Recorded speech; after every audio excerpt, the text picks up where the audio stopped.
Mantan Kadis DLHP Kota Ambon dihukum 5 tahun penjara. Mantan Kepala Dinas Lingkungan Hidup dan Persampahan Kota Ambon, Lucia Ishak, dihukum 5 tahun penjara oleh Majelis Hakim Tipikor Pengadilan Negeri Ambon.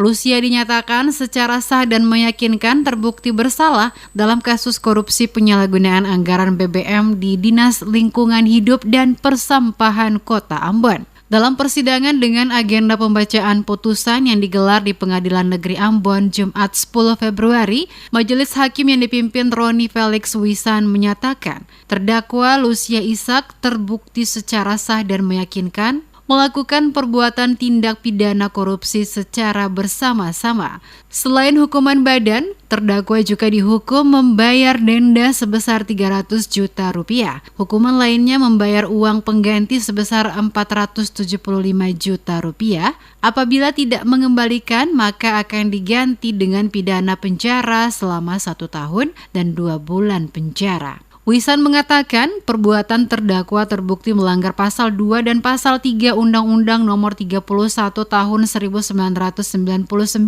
sebagaimana diubah dalam Undang-Undang Nomor 20 Tahun 2001 tentang pemberantasan tipikor. Menurut Majelis Hakim, perbuatan terdakwa dalam jabatan selaku Kadis DLHP Kota Ambon sangat tidak mendukung program pemerintah dalam upaya pemberantasan korupsi. Putusan Majelis Hakim yang dipimpin Roni Felix Wisan sebagai Hakim Ketua, dibantu Jenny Tulak dan Jeffrey Sinaga, lebih ringan 1 tahun dari tuntutan Jaksa Penuntut Umum Krisman Sahetapi. Terhadap putusan Majelis Hakim, baik Johannes Kainama dan Edo Dias selaku kuasa hukum terdakwa menyatakan pikir-pikir. Demikian halnya dengan JPU Krisman Sahetapi. Terbukti secara sah dan bersama melakukan tindak pidana korupsi secara bersama-sama sebagaimana dalam primer.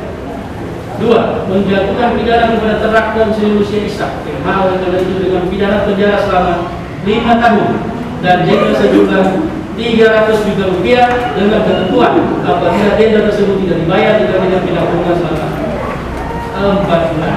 Sebelumnya, Jaksa Penuntut Umum Kejaksaan Negeri Ambon menuntut Lucia Ishak dengan pidana penjara selama 6 tahun, denda 300 juta rupiah. JPU juga menuntut terdakwa membayar uang pengganti sebesar 3 miliar rupiah. Diketahui Lucia Ishak selaku Kepala DLHP, Maurits Iani Tabalisi selaku PPK, dan penyedia bahan bakar minyak kendaraan pengangkut sampah, dan Ricky Martin Syawuta yang merupakan salah satu manajer SPBU di Kota Ambon. Ketiganya didakwa atas keterlibatannya yang secara bersama-sama melakukan tindak pidana korupsi dana BBM tahun anggaran 2019 dari total 5 miliar rupiah.